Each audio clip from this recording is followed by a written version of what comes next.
یو حدیث قدسی کې الله تعالی د بندگانو ته عجیب وینا کوي، وای بندا ته چې دا ګمان لري چې زما کا دکانداری نه، زما رزق نه، او زما تجارت نه، زما منډه او ترنډه نه، نو زما رزق ماته نه را رسیږي او زه په نس باندې نه سمړې دی، او د هغې دپاره ته کله غلطه سودا کوي، د هغې دپاره ته کله غلط عمل کوي. الله تعالی ورته بنده ته داسې لږ فکر وکړه، من اوصل الیک غذاء وانت جنین فی بطن امک، ته چې د مور په نس کې جنین پروت وي، هلته ستا دکانداري د کومې خوا وه، هلته ستا تجارت د کومې خوا وه، هلته دا رزق کومې دکاندارۍ د رسوي.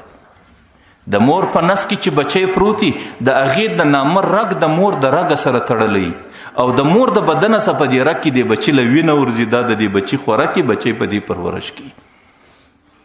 ورته یې بنده دلته ستا دکانداري وه، دلته ستا غلطه سودا وله، دا ستا درواغ و رښتیا و، او دلته ستا تجارت و چې تا ته یې رسوي. ثم ازل و ادبر فیک تدبیرا، د مور په نس کې اول نطفه وي، د نطفې سمې مزغه جوړه کې، او د مزغې علقه جوړه کې، د علقې سمې مزغه جوړه کې، او مزغه معنا ټوټه د غوښ، د هغې څه وروسته د اډوکې واخیستل، فکسونا العظام لحما، پر اډوکې مې غوښې ورله راوستې، ثم انشأناه خلقا آخر، سربیره مې پوست ور باندې راوستی، فتبارک الله احسن الخالقین. وایي دغه کارونه چې د مور په نس کې د هغه حاله څه دې حال ته رارسېدې، دا ستا دکانداري وه، دا ستا تجارت و، دا ستا منډې و ترنډې ولې. فلما تم 9 اشهر، چې د مور په نس کې پر تا باندې 9 میاشتې زندگی تېره سوله، ثم اوصیت الی ملک الملوک الارحام، بیا مې جبرائیل علیه السلام ته وصیت وکړ، امر مې ورته وکړ ان اخرج، ته د مور د نس راوباسه، ثم السبیل یسره، الله تعالی د رایستلو لار درته اسانه کړه. فخرجت علی ریش من جناحه، د جبرائیل علیه السلام وزر و د هغې د وزر پر بڼوکه د مور د نس راشه وسوې. لا لک سن تقطع، نه دومره غاښ و چې څه دې په خوړلي وایي، ولا لک ید تفتش، نه لاس و چې څه دې پرانیولي وایي، ولا لک رجل تمشي، نه دې پښې دومره وي چې تا تګ ورباندې کړی وي. دې وخت کې دا رزق چا د رسوی؟ دې وخت کې دا ستا دکانداري د کومې خوا راتله؟ دې وخت کې دا ستا غلط تجارت و چې تا ته یې رزق رسوی. ثم ازدت لك عرقين رقيقين ينبعان باردا في الصيف وحارا في الشتاء، د مور په نس، د مور په سینه کې مې 2 رګه را روان کړ چې هغې به اوس تا ته تازه تازه شیدې درکوي، او هغه شیدو کې به دا کمال چې د ژمي په موسم کې د مور شیدې ګرمې راځي، او د ګرمۍ په موسم کې د مور شیدې هغه یخې راځي، او دا ستا خوراک و، دا ستا تجارت و، دا ستا دکانداري و. ثم جعلتک حنانا فی صدر ابویک، د مور و پلار په زړه کې مې ستا مینه ور واچوله. لا یاکلان حتی تشبع، چې در څو پورې مړ کړی نه یې په خپله خوراک نه کوي، ولا ینامان حتی تأخذ، چې در څو پورې ته بید کړی نه یې په هغه وخته پورې په خپله بیدېږي نه.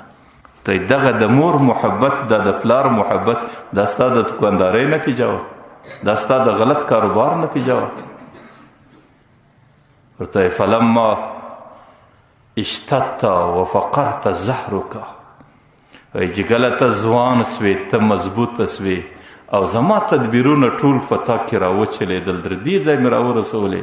ورته بارزتني بالمعاصي یا عبد سوء، په دې ټوله کائناتو کې د اولنۍ زما دښمني په مخه واخیستله، چې د کومه کاره ما راګرځولې هغه کار کوې، چې په کوم کار کې زما ناراضګي راځي هغه ناراضګي په مخه اخلي، او چې په کوم عمل کې زما په اراده کې تا ته عذاب راځي، ای ظالم مخلوقه ته هغې په مخه واخلي. ورته هکذا جزاء من احسن الیک، ته داسې شاوخوا وګوره چې چا د چا سره احسان کړی، د احسان بدله هغې چا ته سړی دا رقم ورکوي لکه ته چې نن ما ته راکوې. چې شیطان زما دشمن دی، ته زما لار پرېږدې، د شیطان پر لار باندې ځي. ته زما خبره نه منې، ته د شیطان خبره منې. ته زما اطاعت نه کوې، زما د دشمنانو اطاعت کوې. ورته هکذا جزاء من احسن الیک، چې څوک د چا سره احسانات وکړي د هغې بدله خلک دا رقم ورکوي لکه ته چې ما ته راکوې. اخر ورته یې بنده یا ابن آدم، وایي من خلقت السماوات والارض، اسمان هم ځکه چا پیدا کړي؟ ته به ضرور دا وایې چې دا تا پیدا کړي دي یا الله. ورته وایي والذي نفسي بيدي لم يعي بخلقهن، زما دې په خپل عزت و جلال قسم په دې اسمان هم ځکه نه یم ستړی سوی. افعیت بعیش رغیفة اصدقه الیک اوصله الیک، زه په دې یوه ګوله ستړی کېږم چې ستا نستې درسم. ورته ما اسمان پیدا کړ، ما مځکه پیدا کړه، زما دې په عزت و جلال قسم که نه په اسمان ستړی سوی یم نه په مځکه، ستا د رزق په یو ګوله به زه څنګه ستړی سم. ورته راسه زما او ستا فیصله ده. ورته لم تطلبک عن عمل فی غد، د سبا ورځې عبادت نن نه غواړم، بس نن ورځ راورسېد، د سهار راورسېد، خپل منځ وکړه، ماپښین راورسېد، مازدیګر و ماښام و ماخستن د نن ورځې عبادت راته وکړه. ورته زه ستاسه د سبا ورځې رزق عبادت نه غواړم، فلا تسألني عن رزق فی غد، ته به د سبا ورځې ګوله نه راسه غواړې.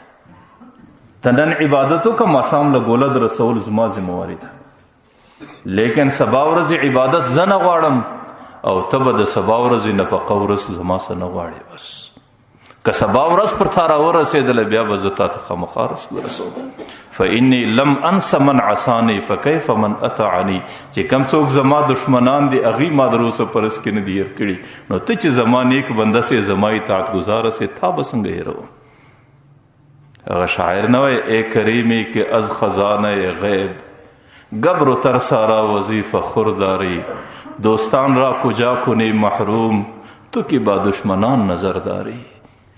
یا الله چې دوستان به څنګه بې نصیبه کې د رزق کسا، چې ته د غیب و خزانې ته دشمنانو ته هم رزق ورسې، نو دوستان به ستاسې څنګه پاتې سي.